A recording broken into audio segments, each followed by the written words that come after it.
a little article here. A legend tells us of a compassionate king who decided to set aside one day each year to honor the greatest of his subjects. It's like Teacher's Day. His subjects were honored on one particular day of the year. Now groups of citizens were asked to present people who in their opinion were worthy of this honor on this day of celebration. When the special day arrived, a large crowd of people from all walks of life gathered in the palace courtyard. As his subjects cheered, the king sat down on the royal throne and asked the various citizen groups to present their candidates. The first person presented was a man of immense wealth who had given much money to the poor. The second person presented was a celebrated physician who faithfully tended the sick and never turned anyone away. The third person presented was a judge whose sense of fairness and wise decisions were well known, renowned. Finally, an old woman was presented. Although she was very poorly dressed, she carried herself with dignity. And the king asked, "Who is this candidate?" The civic group who presented the woman answered simply, "She was the teacher of all these three who came before, the wealthy man, the physician, and the judge." Reflect on the various teachers God has sent into our lives. People whose instruction and example have inspired us and contributed to our growth. It may be a school teacher, maybe a priest, a pastor, a friend, a work colleague, a counselor, even a child. Then let us thank God for sending teachers our way. Teachers, like I used to say, can be even cheaters, you know what I mean? Teachers and cheaters are, they have the same words, the same letters rather, and can be turned in an acronym. Now some teachers I knew were cheaters when I was here as principal, and some of them were very dedicated. But somehow the efforts put together were certainly appreciated by parents and friends, and now in the 93 group I can see evidence of that. Somebody wrote, "Dear teacher, I'm a survivor of a concentration camp. I saw people in prison. I saw people in a concentrated camp.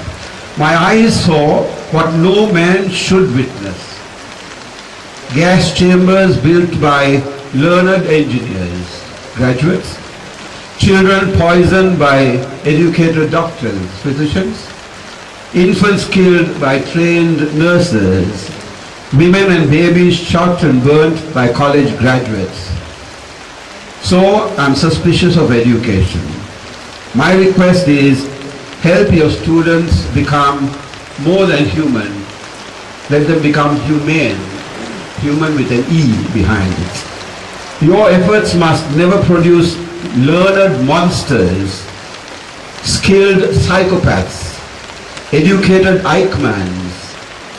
Reading, writing, arithmetic are important only if they serve to make our children more human.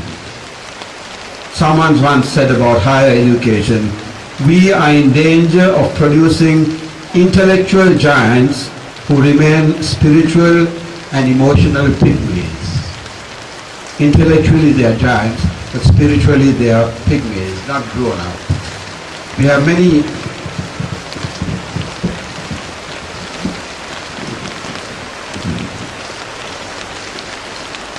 have many instances of people who have gone to the university.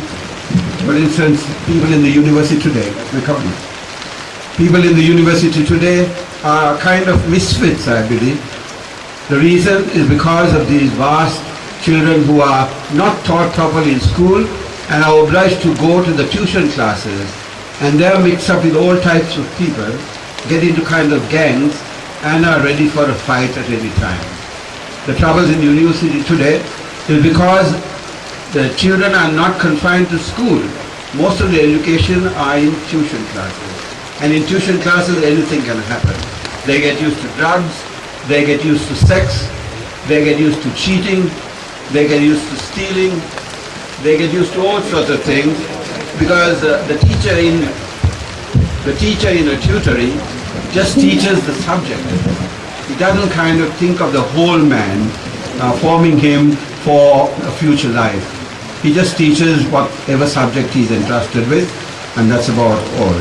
And this, I think, is damaging to the children who have to come out of school as characters that are wholesome, characters that are balanced, characters that will do the country proud.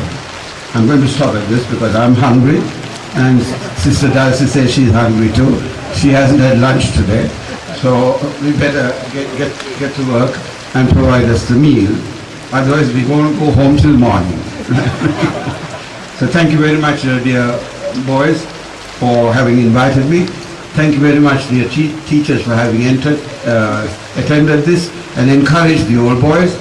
Keep it up, do it once again, and invite us when we do it again. One thing, Veerasekara sir said that some people had come nikang without clothes. I thought nikang was hell. I was wondering whether Veerasekara was drunk again, or whether he had seen something that I didn't see. I like Mr. Veerasekara to point me out to the fellows who have nikang in. Thank you very much, and God bless you.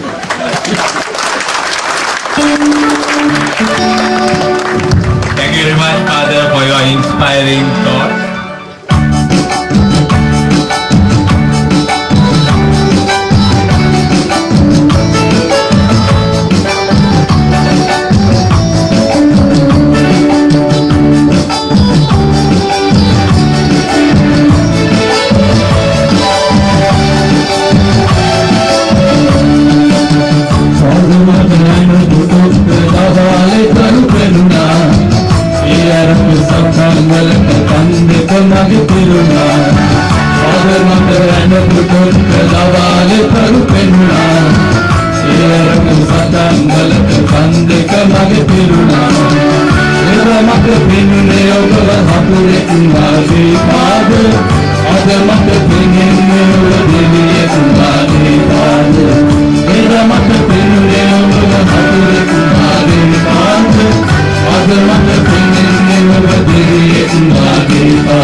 සුභයි අද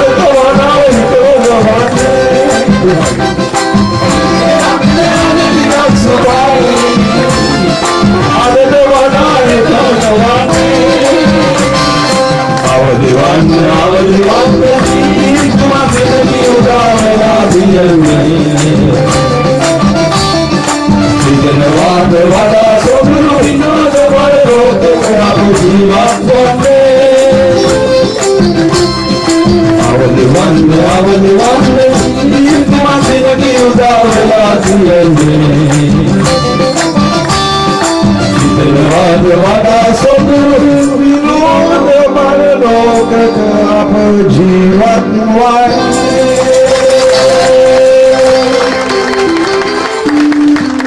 Thank you very much, Father. It's an honor to us to hear your sweet voice.